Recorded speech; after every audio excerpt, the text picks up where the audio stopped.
Students, our next heading is types of semiconductor. அதில் first பார்க்க போகிறது intrinsic semiconductor. Explain intrinsic semiconductor அப்படின்னு இந்த டயக்ராமோட உங்களுக்கு கேட்பாங்க.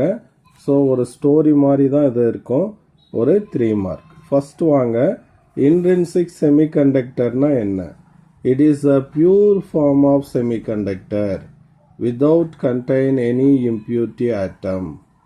ஸோ impurity அப்படின்னா என்னதுன்னா presence of other atoms. அப்போ சிலிக்கான் செமிகண்டக்டர்னா அதில் ஒன்லி சிலிக்கான் ஆட்டம் மட்டும்தான் இருக்கும். ஜெர்மானியம் செமிகண்டக்டர்னா அதில் only it consist only germanium atom. அந்த அதர் தேன் ஆட்டம், இப்போ சிலிக்கான் செமிகண்டக்டரில் சிலிக்கான் ஆட்டமை தவிர வேறு அதர் ஆட்டம்ஸ் அங்கே இல்லாமல் இருக்கும். அதே மாதிரி ஜெர்மானியம் செமிகண்டக்டர்னா அங்கே ஜெர்மானியம் ஆட்டம்ஸ் மட்டும்தான் இருக்கும், வேறு ஆட்டம்ஸ் இருக்காது. அதனால தான் இதை என்னன்னு சொல்லுவோம் அப்படின்னா pure form without any impurity is called intrinsic semiconductor. So impurityனா என்ன அப்படின்னு கேட்டோன்னா presence of any other foreign atom. அது இல்லாமல் செமிகண்டக்டர் ஆட்டம் இல்லாமல் வேறு ஆட்டம் இருந்துச்சுன்னா அதுக்கு பேர் தான் impurity அப்படின்னு நம்ம சொல்லுவோம். ஓகேவா? பாருங்க, செமிகண்டக்டர்னா சிலிக்கான் ஆர் ஜெர்மானியம் ரெண்டுக்கும் வேலன்ஸ் எலக்ட்ரான் எவ்வளவு? 4. ஏன் 4ன்னு சொல்கிறோம்? இப்போ சிலிக்கான் எடுத்துக்கலாம் அல்லது ஜெர்மானியம் எடுத்துக்கலாம். அதனுடைய அட்டாமிக் நம்பர் 14. 14 எப்படி நம்ம ஃபில் பண்ணுவோம்? ஃபர்ஸ்ட் ஆர்பிட் 2 எலக்ட்ரான், செகண்ட் ஆர்பிட்டில் 8 எலக்ட்ரான்.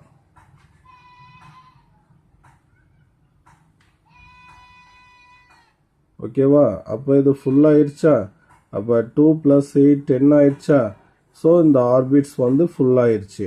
அப்போ இதுக்கு பேர் கோர் லெவல்ஸ், கோர் எலக்ட்ரான்ஸ் அப்படின்னு சொல்லுவோம். அண்டு மிச்சம் இருக்கிறது எத்தனை? 4 ரிமைனிங் இருக்குது.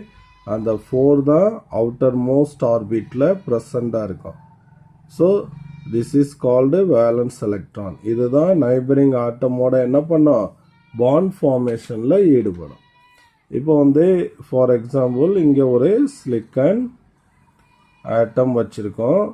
இப்போ கோர் எலக்ட்ரானை விட்டுருவோம். இதில் இந்த மாதிரி 4 வேலன்ஸ் எலக்ட்ரான் இருக்குது. இப்போ நைபரிங் ஆட்டம் இன்னொரு சிலிக்கான் ஆட்டமை இதுக்கு பக்கத்தில் வைக்கிறோம். இது இன்னொரு சிலிக்கான் ஆட்டம். ஓகேவா? அப்போ இதுக்கு ஒரு 4 வேலன்ஸ் எலக்ட்ரான் இருக்கும். அப்போ என்ன பண்ணும்? இதனுடைய ஒரு எலக்ட்ரான் இதனுடைய ஒரு எலக்ட்ரான் ஷேர் பண்ணிக்கிட்டு என்ன ஃபார்ம் பண்ணும்? It forms the covalent bonds. ஓகேவா? That is sharing of electrons. Okay. So similarly here I show the lattice of silicon semiconductor where each silicon atom found covalent bond with neighbouring 4 silicon atom. இப்போ இந்த silicon ஆட்டம் எடுத்துக்கிட்டோம்னா இதனோட valence 1 2 3 4. அப்போ இது பக்கத்தில் இருக்கக்கூடிய 4 silicon ஆட்டமோட என்ன பண்ணியிருக்கு? கோவலன்ட் பாண்டை ஃபார்ம் பண்ணியிருக்கு. இதுதான் செமிகண்டக்டருடைய ஒரு crystal lattice. Next what happen with increase in temperature? Temperature increase ஆகும்போது என்ன ஆகும் கேட்டேன்னா some of the bonds get broken. சில பாண்ட்ஸ் ப்ரோக் ஆகும். அப்போ அதிலிருந்து என்ன ஆகும் அப்படின்னு கேட்டோன்னா எலக்ட்ரான்ஸ் பிரேக் ஆகி வெளியே வரும். ஓகேவா? இதுக்கு பேர் தான் ஃப்ரீ எலக்ட்ரான்ஸ் அப்படின்னு சொல்லுவோம். அப்போ வென் த டெம்பரேச்சர் இன்க்ரீசஸ், அப்போ நம்ம டெம்பரேச்சரை அதிகப்படுத்தும் போது பார்த்தோன்னா இங்கே சில பாண்ட் பிரேக் ஆகி அதிலிருந்து எலக்ட்ரான்ஸ் வந்து வெளியேறும். இப்படி வெளியேறின எலக்ட்ரான் வந்து ஃப்ரீயாக இந்த கிறிஸ்டல் ஃபுல்லாக மூவ் ஆகும். So that electron is called free electrons. ஓகேவா? இப்போ அந்த எலக்ட்ரான் இருந்த இடத்துல இங்கே என்ன இல்லை? எதுவுமே இல்லை. இந்த இடத்துல ஒரு எம்டி ஸ்பேஸ் வந்து கிரியேட் ஆகுது. ஏன்னா இந்த எலக்ட்ரான் இங்கே வெளியேறிட்டாப்ல. அப்போ there is an empty space is created. அப்போ the space is represented by the open சர்க்கிளாக ரெப்ரசன்ட் பண்ணுவோம். That is called hole. அந்த எம்டி ஸ்பேஸை தான் நம்ம ஹோல் அப்படின்னு சொல்லுவோம். இப்போ இந்த டயக்ராம் வந்து first diagram where silicon lattice is shown. Each atom forms covalent bond with the neighboring 4 atoms. Okay. So this energy level diagram பாருங்க. So this is valence band and this is conduction band. And now all the electrons are in the covalent bond. That is valence electrons all are in bonding. Okay. So all are in bound state. எல்லாமே இந்த valence bandல இருக்கும். Now there is no electrons in the conduction band. No electrons. No electrons in this conduction band. இதில் எந்த electron இருக்காது. இது எப்போ அப்படின்னு கேட்டனா இதை நோட் பண்ணிக்கங்க. It is happens only at 0 Kelvin temperature. That is absolute 0 temperature அப்படின்னு சொல்லுவோம். 0 Kelvinல வந்து there is no movement of atoms or ions ஓட movements எதுவுமே இருக்காத ஒரு கண்டிஷன். ஓகேவா? வித் இன்க்ரீஸ் இன் டெம்பரேச்சரில் என்ன ஆகுது அப்படின்னு கேட்டோன்னா some of the covalent bond get broken. சில பாண்ட் என்ன ஆகுது அப்படின்னா ப்ரோக் ஆகுது. இந்த இடத்துல என்ன ஆகுது அப்படின்னா பாண்ட் உடஞ்சிருக்கு அப்படிங்கிறத சொல்லியிருக்கான். broken covalent bond. ஓகே. அப்போ இந்த பாண்ட் உடஞ்சும் போது இங்கிருந்து ஒரு எலக்ட்ரான் வெளியேறிட்டாப்புல. ஸோ இவருக்கு என்ன பேர் அப்படின்னு கேட்டோன்னா ஃப்ரீ எலக்ட்ரான். அவர் அந்த இது பூரா என்ன ஆகும்னு சுற்றிட்டு இருப்பாப்புல. அப்போ எலக்ட்ரான் வெளியேறின இடத்துல என்ன கிரியேட் ஆயிடுச்சு? there is a vacancy produced in the valence band. So இந்த வேகன்சியை தான் நம்ம என்னன்னு சொல்லுவோம் அப்படின்னா ஹோல் அப்படின்னு சொல்லுவோம். ஓகேவா? ஸோ இந்த ஹோல் வந்து treated as the positive charge. ஏன்னா இந்த இடத்துல எலக்ட்ரான் போயிடுச்சு, எலக்ட்ரான் நெகட்டிவ் சார்ஜு. அப்போ எலக்ட்ரான் போன பிறகு அங்கே டிஃபிஷியன்ட் ஆஃப் எலக்ட்ரான் உருவாகுது. அந்த எலக்ட்ரான் டிஃபிஷியன்சியை நம்ம என்னன்னு சொல்லுவோம்னா whole. This whole is called the positive charge. we well know electron is a negative charge அப்படின்னு, ஹோல் வந்து பாசிட்டிவ் சார்ஜ் அப்படின்னு சொல்லுவோம். ஓகேவா? அப்போ எப்படி எலக்ட்ரான் ஃப்ரீயாக அந்த லேட்டிஸ் ஃபுல்லாக மூவ் ஆகுதோ அது மாதிரி ஹோலும் மூவ் ஆகுது. எப்படி சார் மூவ் ஆகும்? ஹோல் என்ன பண்ணும்? இந்த இடத்துல எலக்ட்ரான் டிஃபிஷியன்சி இருக்குது. அப்போ பக்கத்தில் இருக்கிற பாண்ட்லேருந்து அந்த எலக்ட்ரானை அப்சர்வ் பண்ணும். சப்போஸ் இந்த எலக்ட்ரான் இங்கே வருதுன்னு வச்சுக்கோ, அப்போ ஹோல் இங்கே ஷிஃப்ட் ஆகிரும். அடுத்து இங்கேருந்து இங்கே எலக்ட்ரானை இது பிடிச்சிருக்கும். அப்போ ஹோல் இங்கே ஷிஃப்ட் ஆகும். ஓகேவா? அப்போ எலக்ட்ரானுடைய மோஷனும் ஹோலுடைய மோஷனும் எப்படி இருக்கும்னா ஆப்போசிட் டைரக்ஷனில் இருக்கும். Here what he insist means just as electron move as a free particle in the crystal lattice, similar manner the hole is also freely move in the crystal lattice அப்படின்னு சொல்றான். But the electron carries the negative charge, the hole carries the positive charge அப்படிங்கிறது தான் இப்போ நம்ம மைண்டில் வைக்க வேண்டிய விஷயம். ஓகேவா? அப்போ இங்கேருந்து எலக்ட்ரான் பிரேக் ஆகி மேலே போகும்போது கண்டக்ஷன் பேண்டுக்கு போயிடும். ஓகே. அப்போ இங்கே எல்லா எலக்ட்ரானும் வேலன்ஸ் பேண்டில் இருந்தது. வித் இன்க்ரீஸ் ஆஃப் டெம்பரேச்சர் என்னாச்சு?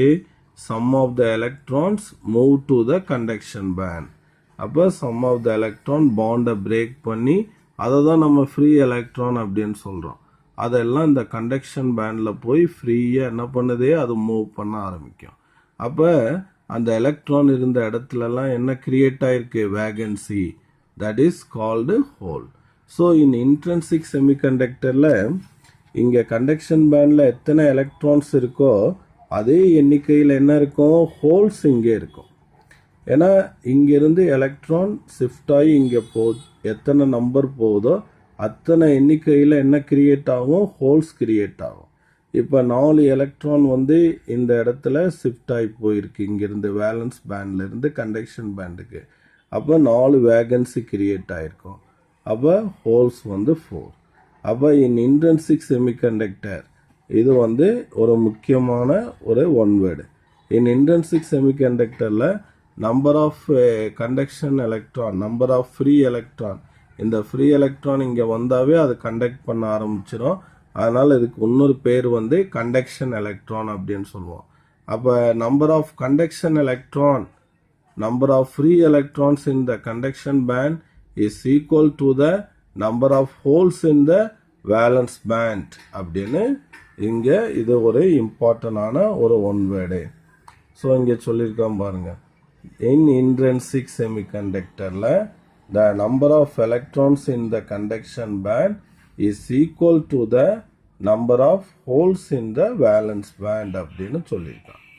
அப்போ இந்த எலக்ட்ரான்ஸ் எல்லாம் move ஆகுறதுனால we get the electron current IE.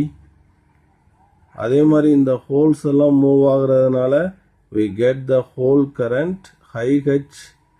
அப்போ the total current in the semiconductor அப்படின்னு பார்த்தோன்னா IE plus IHன்னு வரும். இப்போ இதுக்கு முன்னாடி நம்ம செகண்ட் லெசனில் கண்டக்டர்னு படித்தோம். கண்டக்டர்னா ஒன்லி ஃப்ரீ எலக்ட்ரான்ஸ் மட்டும்தான் இருக்கும்.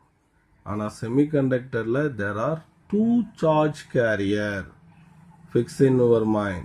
One is electron, the other one is the hole. Electron carries the negative charge, hole carry the positive charge. Okay. So the electron and the hole motions are opposite in direction.